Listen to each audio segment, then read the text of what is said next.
지속적으로 서비스가 제공이 가능한지에 대한 여부가 핵심인 것 같고요. 이렇게 뭔가 플랫폼이라고 하면 뭐 이런 형태로 뭔가 플랫폼의 아키텍처가 좀 그림으로 그려지면 좀 좋을 것 같습니다. 네, 여기 보면은 에너지의 태양, 진동, 뭐 무선 주파수, 온도 이걸 통해서 에너지 하베스팅을 하죠. 에너지 하베스팅은 에너지를 모으는 거잖아요, 그렇죠? 네, 모아서 에너지 스토리지에 저장을 한 다음 그걸 가지고 이제 마이크로 제어기를 통해서 네, 이 전력에 대한 수급을 안정적으로 공급하는 네, 그런 플랫폼이라고 생각을 해주시면 될 것 같아요.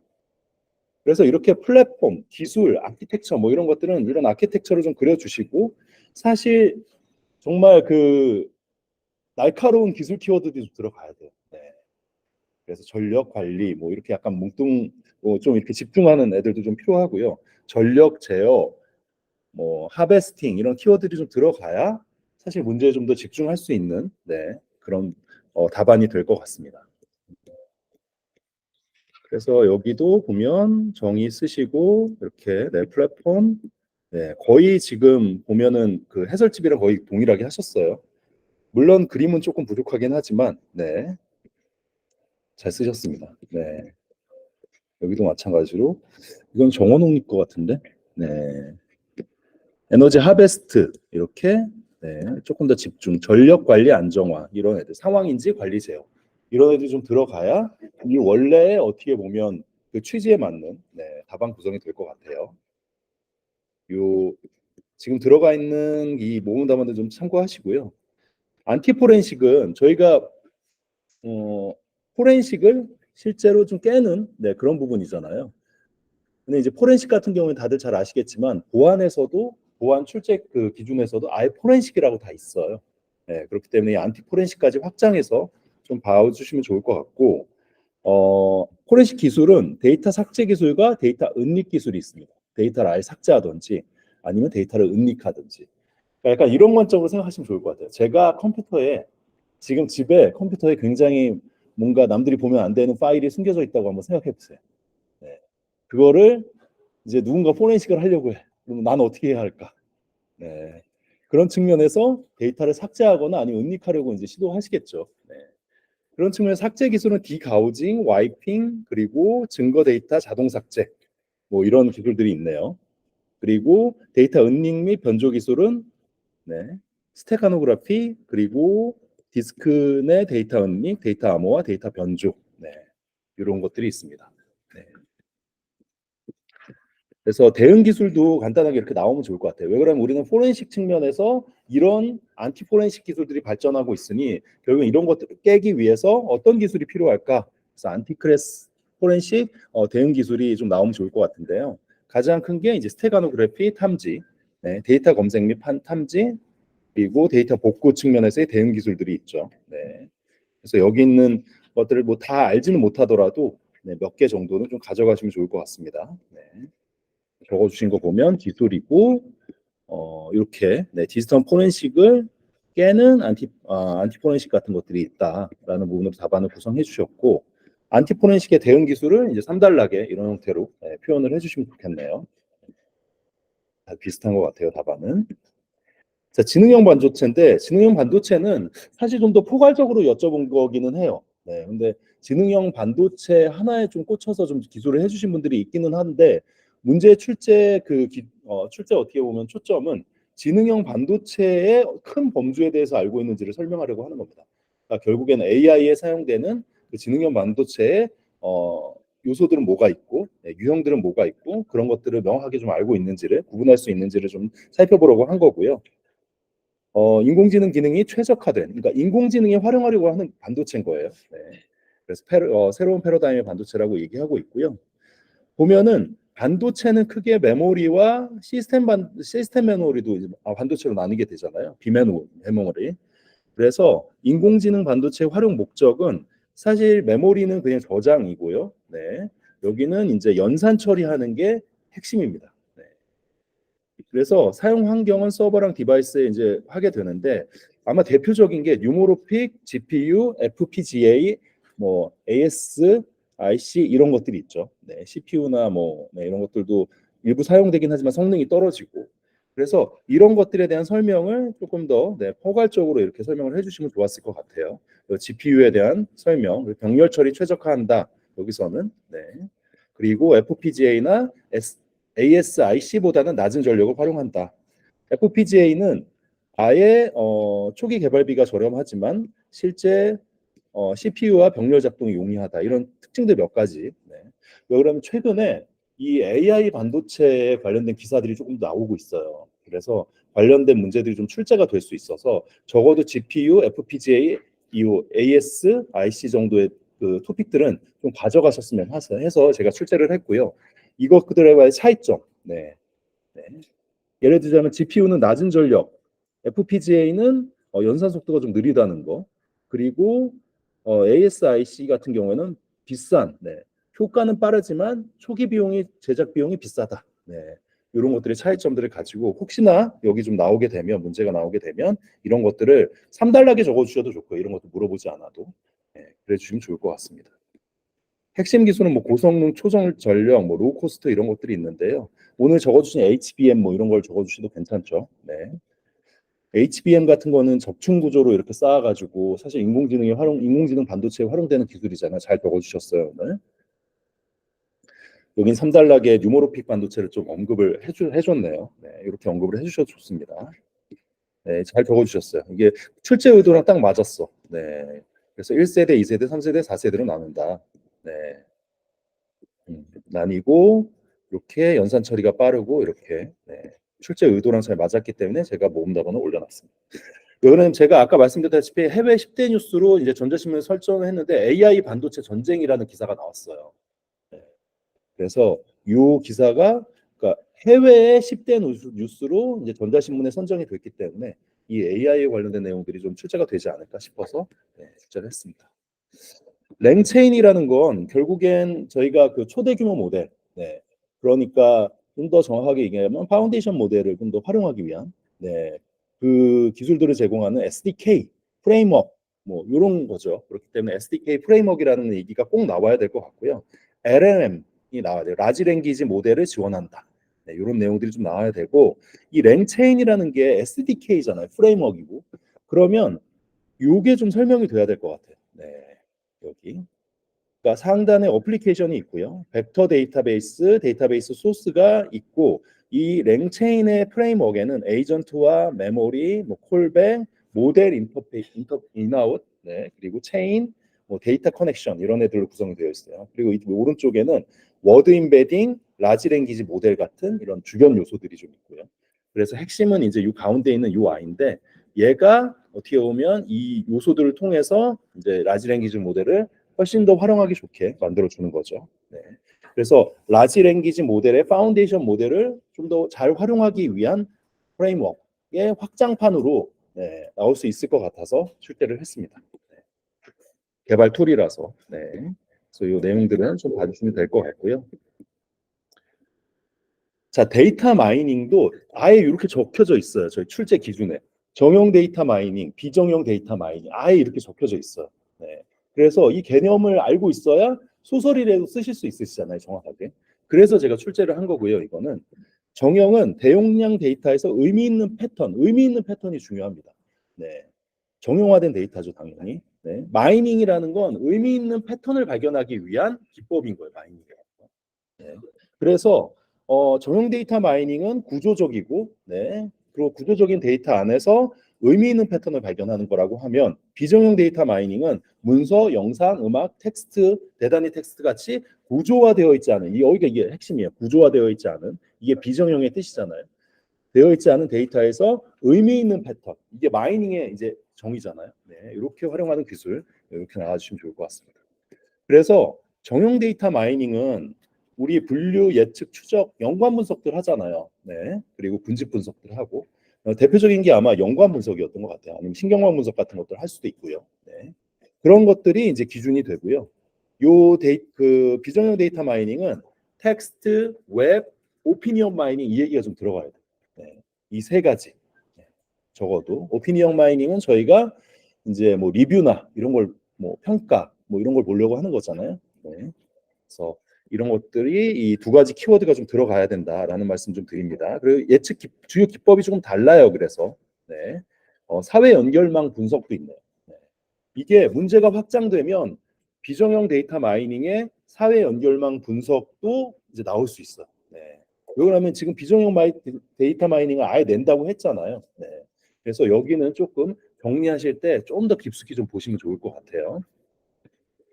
이 차이, 네, 의견, 뭐 데이터, 뭐 사회 연결과 분석을 여기 나요. 그래서 1교 시험 같은 경우에는 3단락을 적으실 때 점점 깊숙이 팩트로 들어가야 돼요. 네.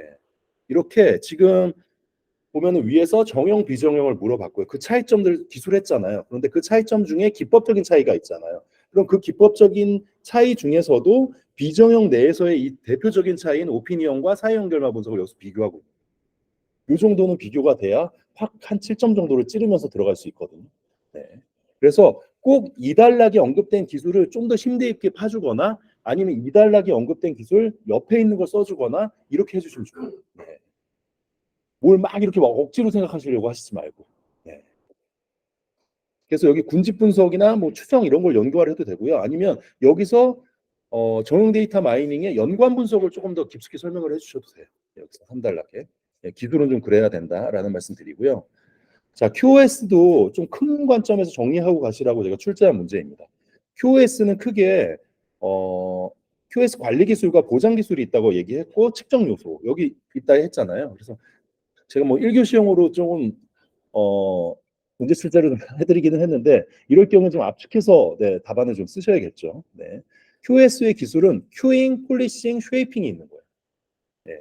조금 다시 설명을 드리면 큐잉은 그 들어오는 네트워크 패킷 자체를 어떤 순서로 라우터에서 처리할 것인지를 결정하는 기술이에요. 큐잉은. 그래서 들어온 순서대로 처리할 거냐, 우선순위가 높은 애를 처리할 거냐 이런 애들 있잖아요. 그리고 폴리싱은 이제 그 라우터에 들어오는 패킷이 다 찼어요. 더 받을 수가 없어. 새로 들어와. 그럼 버려야 되는데 뭐부터 버릴 거냐?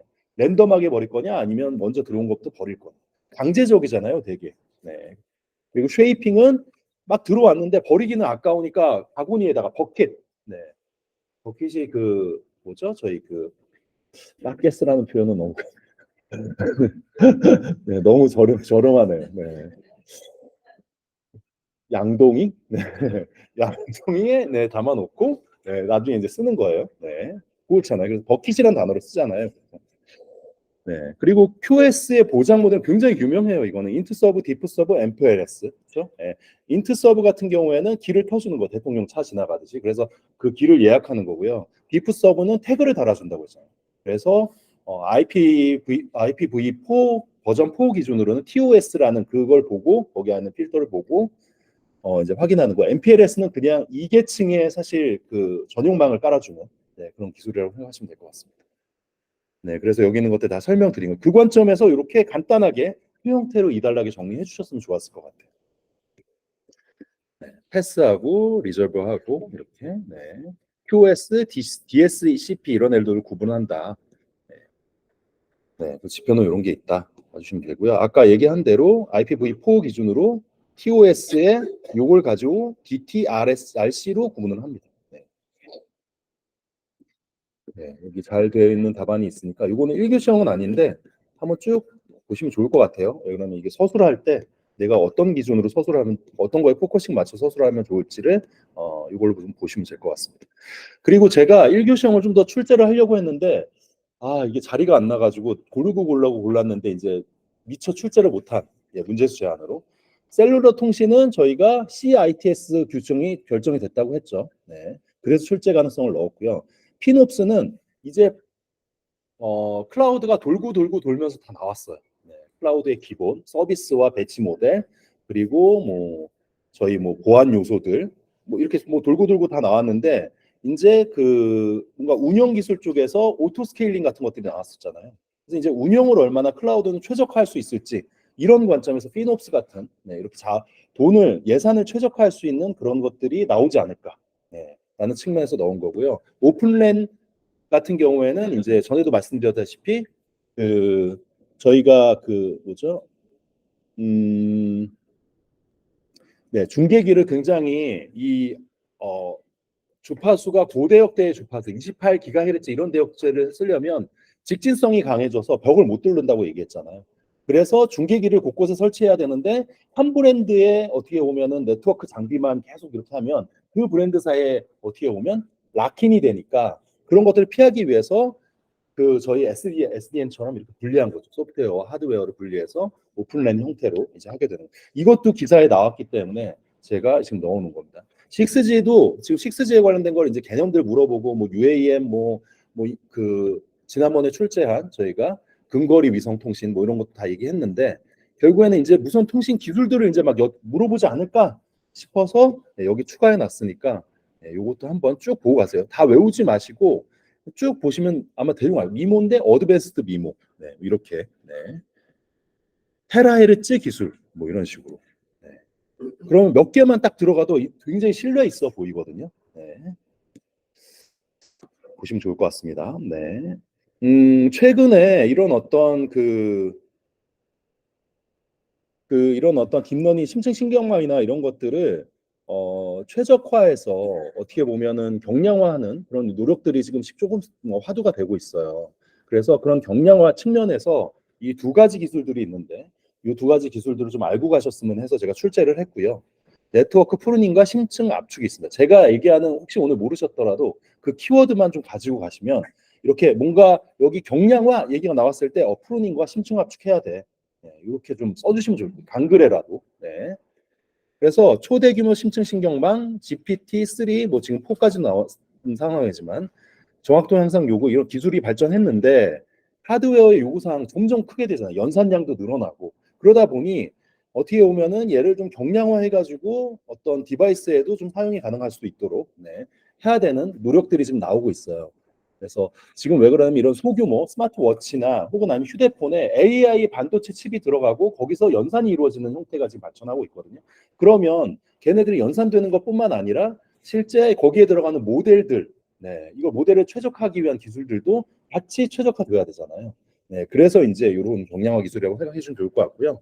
자, 프루닝은 가지치기, 네, 가지치기. 네, 심층신경망 보면 노드들이 막 이렇게 있잖아요. 그걸 풀리 커넥티드라고 얘기하잖아요. 네. 그러면 그 중에 어떤 것들을 그냥 가지치기해서 꺼버리는 거예요. 중요하지 않은 애들. 네. 그렇게 생각하시면 그렇게 해서 경량화 시키는 거예요.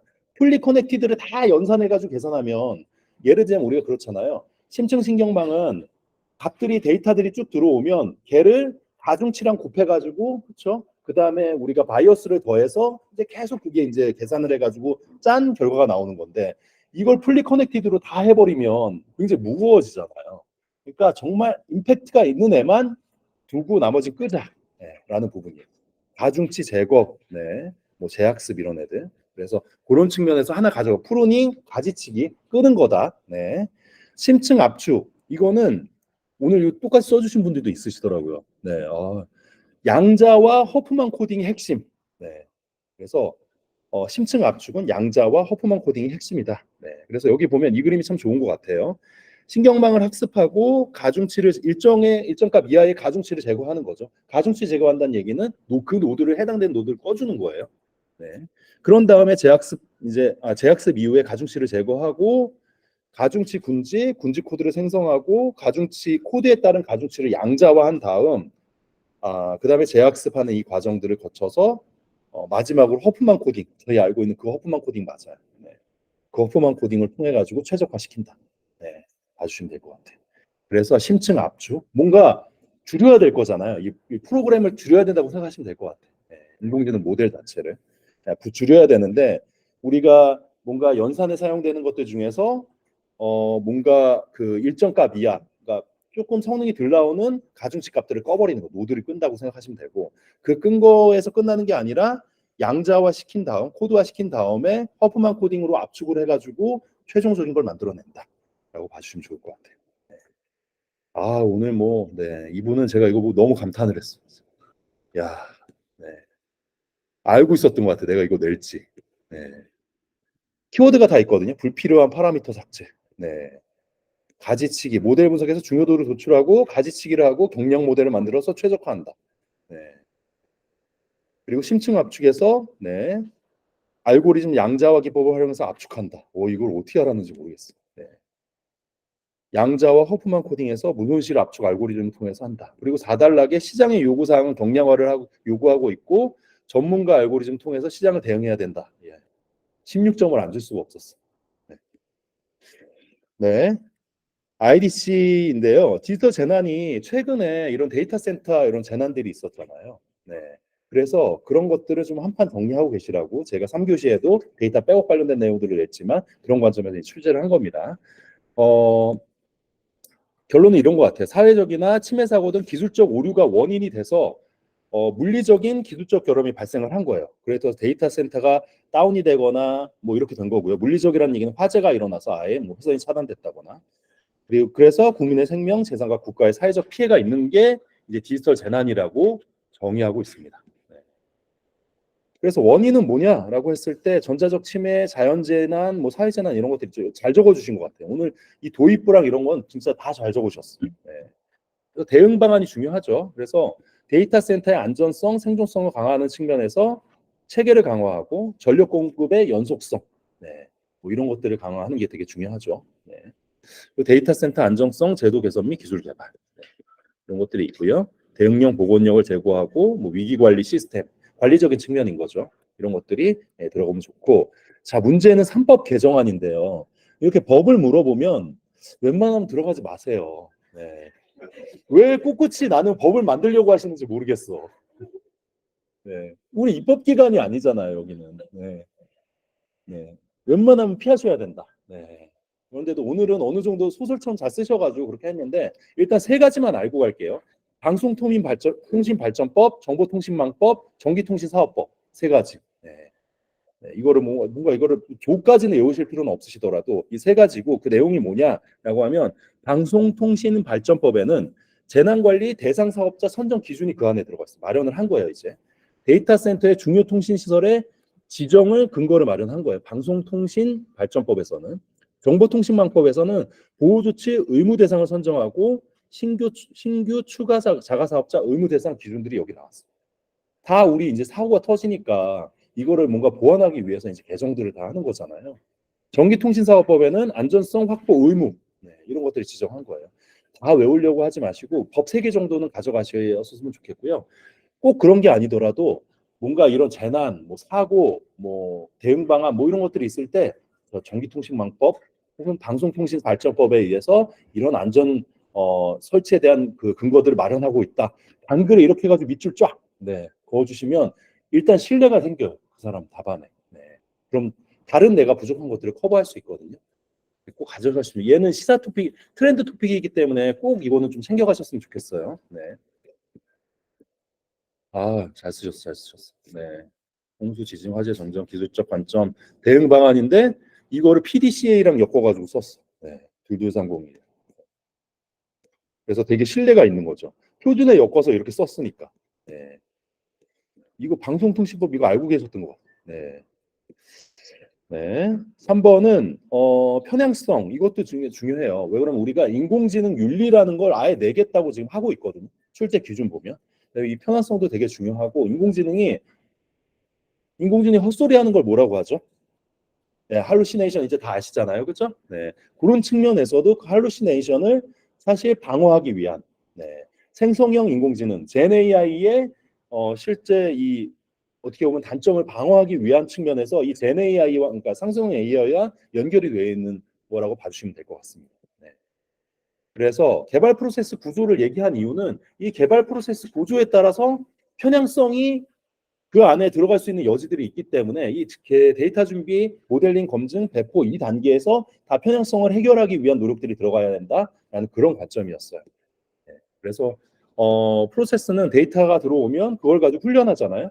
전처리한 다음에 훈련하고 그다음에 검증해서 배포하게 되고 이걸 계속 이제 돌아가면서 사이클을 돌리는 부분이 이제 프로세스인데 데이터 수집 관점에서 인간의 아예 편향적인 데이터를 수집할 수 있잖아요. 예를 들자면 뭐 어떤 특정한 종교적인 색채라든지 아니면 지역적인 색채, 인종적인 것들을 아예 그런 데이터들을 모아.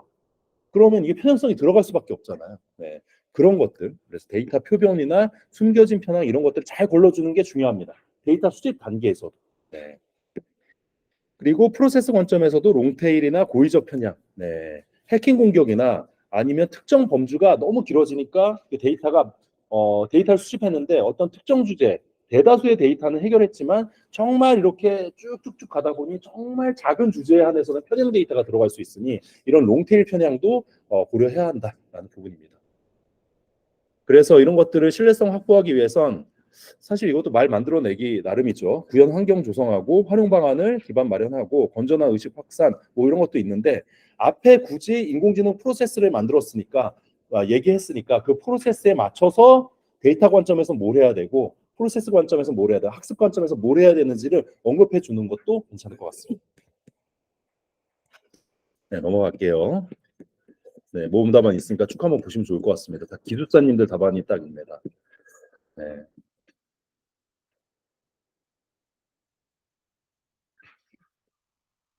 다 이거 쓴 사람들은 다 기술사 됐네요.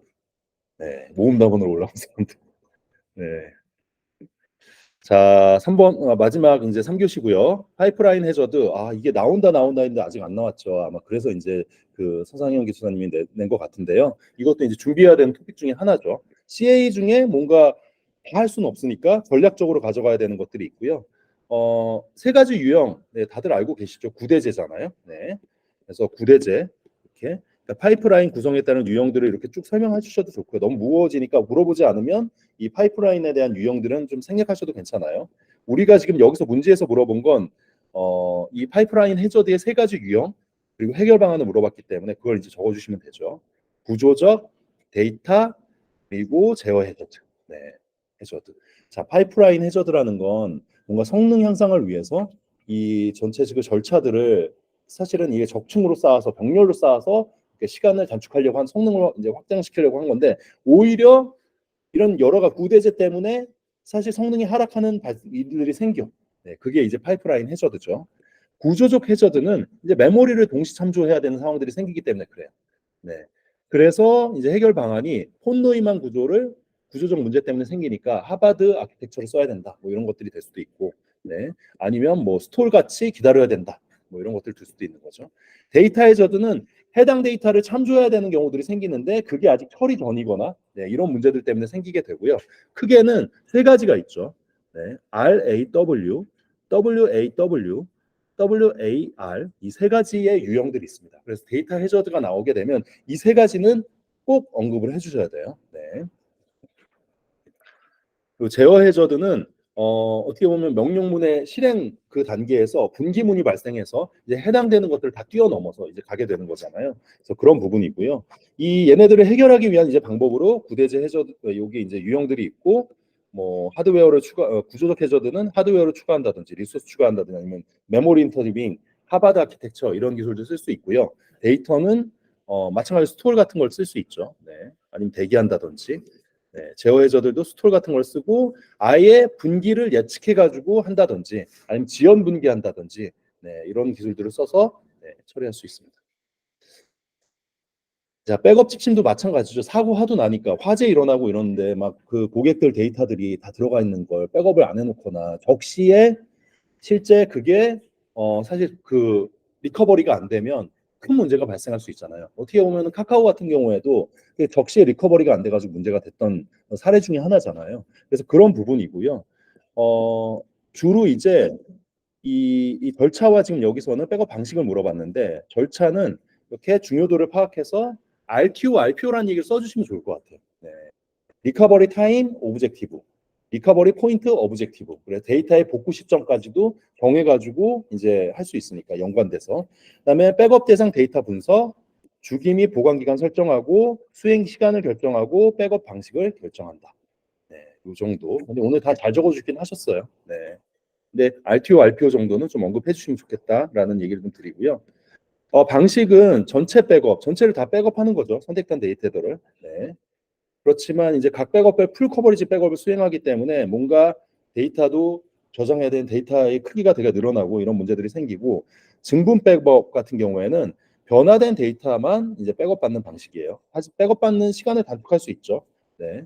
그렇지만 장애 시기가 전체 백업 직전인 경우에는 이제 다 그걸 살펴봐야 되니까 그 버전별로 네, 이제 그 시간이 느려지는 부분들이 생기게 되고 증분 백업은 변경분이 적층이 돼가지고 계속 늘어나게 되는 거고요.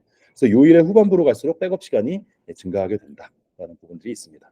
이게 어떻게 보면 주기의 방식, 주기를 어떻게 가져갈까에 대한 부분이고, 업무 서비스에 관련된 방식으로는 온라인, 오프라인 이렇게 나눠볼 수 있네요. 그래서 온라인으로 하든지 아예 오프라인으로 하든지인데, 오프라인 백업을 하게 되면 아무래도 이게 그 특정 기간 동안 중단 중인 상태에서 뭔가 이게 백업이 이루어져야 되잖아요. 네. 그래서 그런 측면이 실제 단점이다라는 부분들 봐주시면 될 것 같고, 데이터 형태까지도 여기 있네요. 파일 단위로 할 건지 아니면 뭐 이 디스크 단위로 할 건지 볼륨 단위로 할 건지 이렇게 봐주시면 좋을 것 같습니다. 자, 통계가 출제가 되는데 제가 항상 이 문제를 내는 이유는 이 통계를 이 한 문제로 다 정리할 수 있기 때문이에요. 그런데 이거를 계속 반복적으로 제가 내니까 반복적으로 딱 거기까지만 쓰셔. 네. 뭔가 새로운 키워드를 조금씩 이제 얹어서 내가 계속 이제 지식은 늘어나시잖아요. 그러면 뭔가 차별화된 키워드를 엑기스 같은 키워드를 좀 적어주시면 좋을 것 같아요. 네. 기술 통계, 추론 통계를 물어봤어요. 자, 통계라는 건 크게 이 모집단에서 표본을 추출해서 표본 추출하는 방법들이 여러 가지가 있죠. 그렇죠? 네. 여러 가지가 있는데 그걸 통해서 표본을 추출한 다음에 이 표본을 가지고 요약 정리하는 거예요. 데이터의 형태나 이런 것들을 먼저 한번 보는 거예요. 그걸 볼 때 보는 게 이제 기술 통계라고 얘기합니다. 네.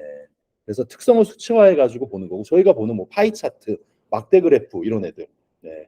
히스토그램 이런 애들이 다 여기 들어가는 애들이죠. 네. 그리고 요걸 가지고 분석이나 추론 과정을 통해서 모집단을 추론하는 기술이 이제 추론 통계가 되는 거예요.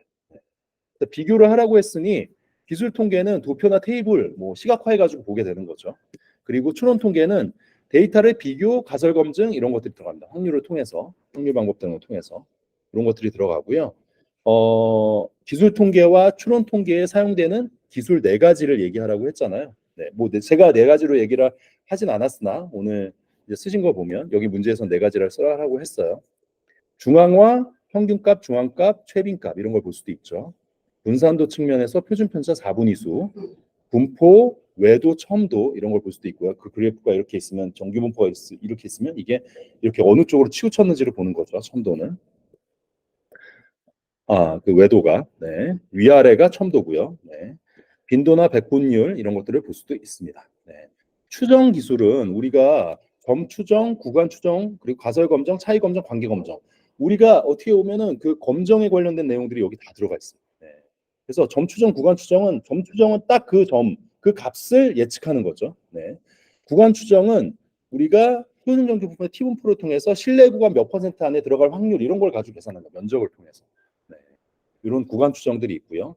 가설 검정은 우리가 잘 알고 있는 통계적 가설 검정들을 얘기하는 거고, 실제 그 규모 가설, 대립 가설 이런 것들 설정을 해서 검정 통계량을 계산하고 그걸 통해서 이제 그 규모 가설을 기각할 건지 가설 여부, 기각 여부를 결정하게 되는 거잖아요.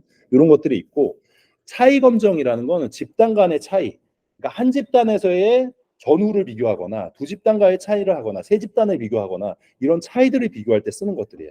그래서 이런 그 분산분석 아노바나 T 검정들을 지금 주로 여기서 사용을 하게 돼요. 네. 그래서 그 131회 때 쌍체 T 테스트인가 뭐 이런 것들이 있었는데 그게 이제 여기 안에 들어가는 내용입니다. 관계 검정 같은 경우에는 주로 회귀 분석을 많이 하잖아요. 교차 분석, 상관 분석, 회귀 분석, 네. 이런 것들이 이 안에 들어가 있는 거고요. 이런 것들이 이게 그 가설 검정 안에 이런 뭐 차이 검정이나 관계 검정도 같이 들어가는 거다. 그래서 보면은 통계 그 기출 문제들을 쭉 보면은 회귀 분석이 굉장히 많이 나오고요. 그리고 가설 검정 굉장히 가설 검정은 딱 정해져 있잖아요. 규모 가설, 대입 가설이 뭔지, 일종 오류 그 절차 뭔지, 일종 오류, 이종 오류가 뭔지, 그리고 p-밸류가 뭔지, 그리고 그 이거를 실제 나아졌는지 안 나아졌는지를 계산하는 방법. 이게 이제 가설 검정 안에 다 들어가는 내용들이고, 차이 검정은 상대적으로 별로 안 나왔던 것 같아요. 기존에는. 네. 관계 검정은 이제 회계 관련돼서 해서 많이 나왔던 문제이기도 합니다. 그래서 사실 요 안에 뎁스까지 좀 깊이 공부하시면 좋겠지만 전체적으로 이 통계는 요 문제 하나로 좀 정리하시면 좋을 것 같아요. 이거는 모수를 이렇게 표본 추출하는 방법부터 아예 좀 이렇게 확률, 비확률 이렇게 표본 추출하는 방법 가지고 왔잖아요. 그럼 여기는 보이진 않지만 전처리 단계에서 이상치와 결측치 처리하는 것도 사실 이 안에 들어가기도 하거든요. 예. 그래서 전처리하는 단계에서 그거 하고 그걸 가지고 구술 통계해서 데이터가 어떻게 있는지를 보는 거. 그 다음에 이걸 통해서 모집단을 실제 토론하는 이 문제 가지고 하나 좀 정리하시면 좋을 것 같습니다. 네, 잘 쓰셨어요. 네. 이거는 예전에 용희님이 쓰셨던 것 같네요. 네. 제가 웬만하면 지금 보니까 다 그 지금 모음 답안이 다 들어가 있어요. 그래서 이 모음 답안 기준으로 내가 좀 부족한 부분들 좀 가져가셨으면 좋겠고요. 이게 아까 제가 그 귀무가설 대립가설 저희가 가설 검정할 때 실제 이 계산하는 문제가 종종 나와요. 네. 이 계산하는 문제가 종종 나오는데 제가 이 샘플 이걸 하나 넣어놨으니까 요거를 한번 좀 보시고 이것도 내가 가설 검정 가져가겠다 하시는 분들은 이 풀이 문제까지도 좀 가져가시면 좋을 것 같습니다. 네. 자, 제 그 강의는 여기까지고요. 네. 혹시 그 멘토링 신청 안 하신 분들 신청하시면 좋을 것 같고요. 제가 마지막 정리하는 차원에서 내용을 좀 준비를 한 게 있습니다. 네. 그 내용만 좀 잠깐 얘기 드리고 끝내도록 할게요. 네. 자, 저희가 이번에 처음에 시작할 때 퓨처 셀프로 시작을 했었던 것 같아요. 네. 기억하시는지 모르겠는데. 원하고 내가 원하는 그 미래의 모습을 굉장히 구체적으로 그릴수록 그 내가 목표를 이룰 가능성들이 높아진다라는 이 책이었고요. 사실 저도 이 책 읽고 나서 굉장히 많은 게 참 바뀐 것 같아요. 네. 그리고 한 지금 3개월 제가 멘토링 같이 했잖아요. 저 4개월 정도 했던 것 같은데 그 사이에도 굉장히 많은 게 바뀌었어요. 네. 그래서 꼭 이 부분을 그 뭐 책을 사셔서 읽으시라는 건 아니고 네. 지금부터 집에 가셔가지고 132의 정보관리기술사 양희은 네. 132의 정보관리기술사 최철학 네. 한 3번씩만 외치고 주무세요. 아침에 일어나서도 하시고. 내가 나를 믿어줘야 자신감이 생겨요. 네. 네, 한번 잘 생각해 보세요. 내가 나를 믿고 있는지. 네. 잘 생각을 하셨으면 좋겠고요. 저희가 한 18주 동안 진행을 했었어요. 네. 크게 볼까? 네. 18주 동안 이렇게 좀 받고 제가 그 출석하신 걸 하나하나 다 한번 뒤돌아 봤습니다. 아, 어느 분이 언제 빠졌지? 어느 분이 언제 언택을 했지? 아, 이분은 그때 코로나 걸렸었지? 이런 것도 이제 되게 하나씩 좀 돌아보면서 아, 그래도 열심히 하신 분들이 보이더라고요. 그 과정들이 보이고 제가 합격을 시켜드릴 수는 없죠. 제가 채점관은 아니니까. 네. 근데 열심히 하신 분들한테는 뭔가 좀 보답을 해드리고 싶다. 네, 멘토로서 그런 생각들을 좀 하게 됐고 한 번도 안 빠지신 분들이 있어요. 네. 저희 반에 한 5분 정도 계시고 그분들한테 제가 선물을 좀 가지고 왔습니다. 네. 제가 호명하면 한 분씩 나와주시면 좋을 것 같고요. 네. 이계청님, 네. 이거 시험 끝나고 읽으세요. 네, 네, 시험 끝나고 읽으세요. 네, 꼭 합격하시면 되겠습니다. 네, 제가 왜 그러면 여기다 책에다 다 글을 써놔가지고, 네, 정원홍님, 네, 오늘 좀 아프신 것 같아. 아유 어떻게, 네, 꼭 합격하실 겁니다. 네, 이원우님, 네, 도도새가 거의 폭망했어. 네, 그런데 끝까지 진짜 고생 많으셨어요. 합격하실 거예요. 진짜. 네, 파이팅. 네, 그리고 마지막 서화성님, 네. 고생하셨습니다. 네, 네, 고생하셨습니다. 네. 그리고 저기 재수님이 오늘 안 나오셔가지고 책을 가지고 왔는데 재수님은 나중에 뵈면은 그때 드릴게요. 네, 고생 다들 많이 하셨고요. 네, 꼭 그 시험 끝나고 한번 읽어보시면 좋을 것 같아요. 네, 꼭 우리가 기숙사 말고도 더 많이 크게 될 수 있는 것들이 많으니까. 그리고 저희 어차피 다음 기수에는 합격자가 발표가 안 나니까 다들 또 얼굴 볼 거잖아요, 그렇죠? 네, 합격자 발표하면 그때 얼굴 안 보더라도 네. 재성님 얼굴 보여주실 거죠? 네, 될 것 같고요. 그 저희가 요번 시즌 하면서 도도새도 그렇고 여러 가지 좀 고민들을 많이 했어요. 멘토들이 고민을 하면서 얻은 것들이 굉장히 많이 있습니다. 어떻게 하면은 이 다음 시즌에는 조금 더 이 구성원들이 공부에 학습에 좀 더 집중할 수 있도록 해드릴까라는 측면들을 좀 많이 생각을 했고요. 다음 시즌에는 어떻게 보면 일정이 좀 빡빡해요. 그래서 한 18주 정도로 좀 준비를 했고 시즌 1에는 이렇게 한 가지 도메인을 다 반복한 다음에 실제 파워업 총정리라고 해서 저희가 시험도 보고 총정리도 하고 이런 과정들을 똑같이 좀 하려고 하고 있고요. 시즌 2에는 조금 더 압축해서 네, 좀 정리하실 수 있도록 좀 준비를 할 예정입니다. 네, 그래서 공교롭게도 일정이 좀 이렇게 되다 보니까 네, 사실은 조금 시즌 1에는 한편으로는 조금 여유가 있을 거고 시즌 2에는 이제 빠르게 달려야 되는데 그렇기 때문에 아직 결과가 나오지 않은 이 시즌 1 시점에 우울을 마시고 네, 나는 마음을 좀 정리해 이런 거 이런 얘기 하지 마시고 네, 재성님 네. 기술사가 되기 전까지는 사실 못 나가시잖아요. 저랑 약속하셨잖아요. 네. 그렇기 때문에 일단 오셔서 같이 준비하고 합격하면 같이 좀 축하하고 이랬으면 좋겠고요. 그렇습니다. 그래서 시즌 2에는 좀 빡빡하니까 저희가 준비할 시간들이 좀 적으니까 네. 잘 준비했으면 좋겠고요. 커리큘럼은 이렇게 저희가 준비를 하고 있고 그리고 제가 지금 합격하셨던 요 분들이랑 책을 좀 쓰고 있어요. 네. 이 한 6분 정도 되는 분이랑 기술사 수험서를 좀 쓰고 있습니다. 네.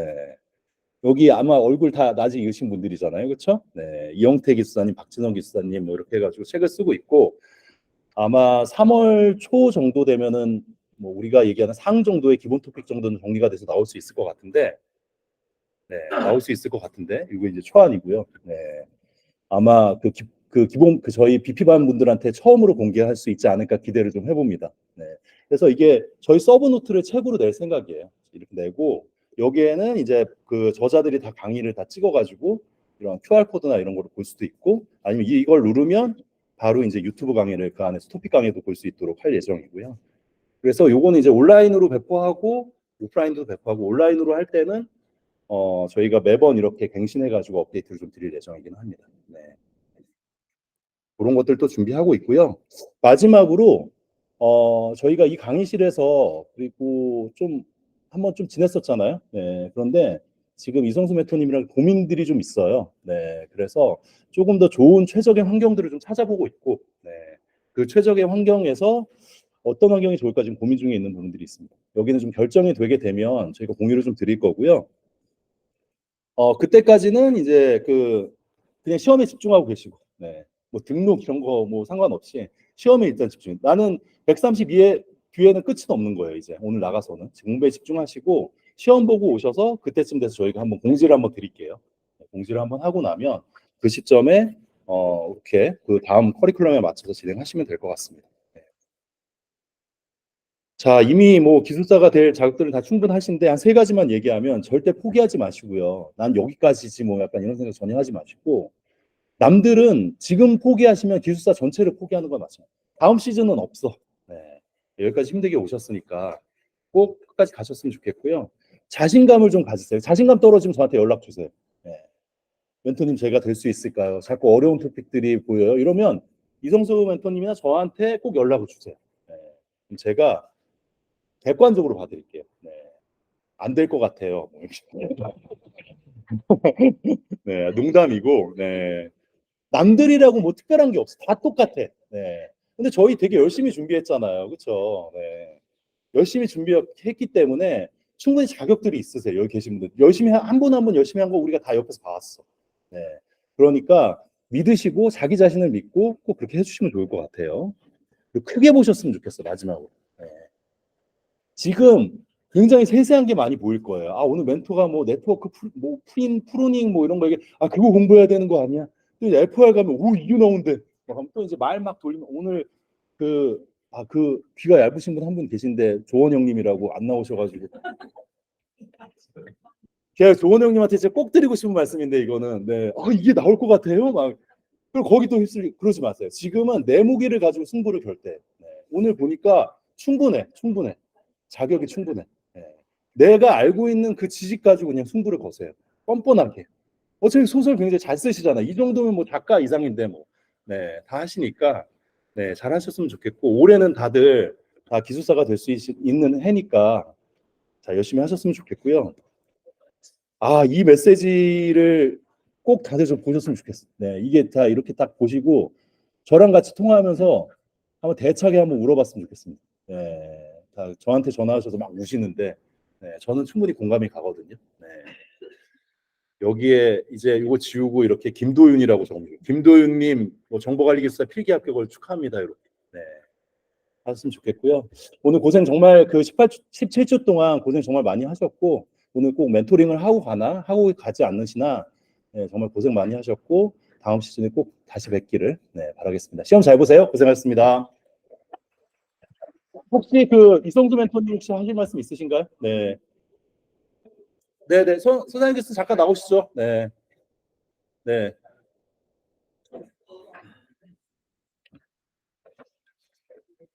제가 두 분을 빼먹었네.